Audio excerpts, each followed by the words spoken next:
What are we doing here? And where are we gonna go? It's like we just woke up one morning and then it's welcome to the show. Don't ask any questions, just go with the flow. Make as much money as you can and try your best not to get broke. Copy everything you see on the TV, from the hairstyles to the clothes, and don't think too often, just do exactly as you're told. And if you ever get confused, then just turn towards the alcohol. You'll still hear your thoughts, then just turn up the radio as you learn to live a lifestyle of drugs, sex, and rock and roll. But in all honesty, I just need to know, is there more to the cycle than growing and getting old? Living and dying just to leave behind a happy home and a whole lot of property that somebody else is going to own. I just really need to know before the casket's closed, 'cause I'm not willing to gamble with my soul, nor am I ready to take any chances. These are just simple life questions and I'm just searching for some answers. Like, what are we doing here? And what is our purpose? How did we get here, and who made us so perfect? And what happens once we go, or is this world all really worth it? Questions we don't answer because apparently we don't really have to. There's no purpose to this life and our existence is merely natural. Then in that case, please let me ask you, did you create yourself, or was it somebody else who had fashioned you? 'Cause you're a being that's impeccable, faultless and unparalleled. You're a product of supreme intelligence and I'm merely being rational. For there isn't a camera on this earth that can come close to the human eye, nor a computer that can compete alongside the human mind. And if the whole world was to come together, we wouldn't be able to create a single fly. So many signs, yet we still deny. As science tries to justify that all this could come from none, when it's a simple sum. 0 plus 0 plus 0 cannot possibly ever give you 1.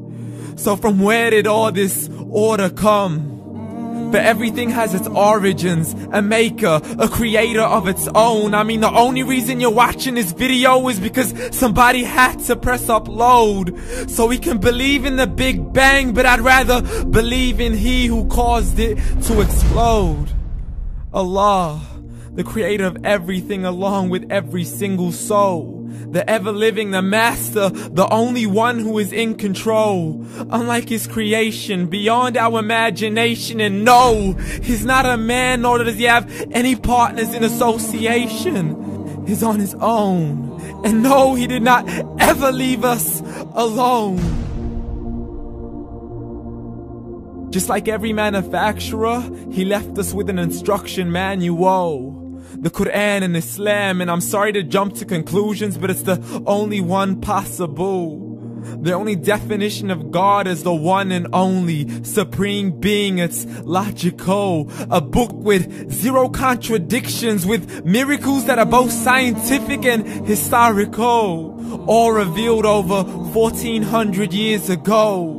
Like the detailed description of the human embryo. The descriptions of the human embryo in the Koran cannot be based on scientific knowledge in the 7th century. To the mountains as pegs holding firm the earth below, and the 2 seas that don't mix in a complete separate flow. To the planets in orbit, alternating night and day as they stay in flow. The expansion of the universe and the creation of everything from H2O.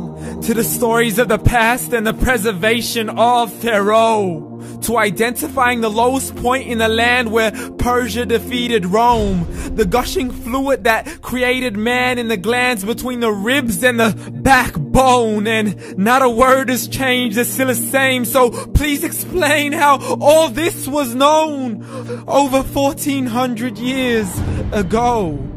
To a man who couldn't read or write as he would recite whatever the angels spoke. And if you still don't believe, please try to come up with something that's even close. But you can't, so we took God as a mockery and his messengers as a joke. Muhammad could not read or write. How's somebody who can't read or write gonna start a religion? Dismissed his scriptures as legends and tales of the ancient folk as we live life according to our whims, desires, and hopes. saying this life is the only home we will ever know. We will live then die, then simply turn to bones. YOLO! Correction, after the grass dies, the rain arrives and it regrows, and Allah promises to do the same thing to your very soul and bring you back from your very fingertips to your toes, as the all-seeing supreme being watches us so close, and we are surely being tested in our wealth, our health, and our self, and everything that we've been blessed with. So believe, for we will surely be resurrected and be brought back to our Lord and account for every single deed, as He hands us our books and orders us to read. From the bad to the good and everything in between. You yourself are sufficient for your own accountability, so don't be mad at me. You are the one who thought He wouldn't come back to me. I gave you a whole life long to search after me, but you were busy in all that which was temporary. So read, and glad tidings to all those who believed. And if you disbelieve, read. And don't let that day be the first day you find out what your life really means. Read.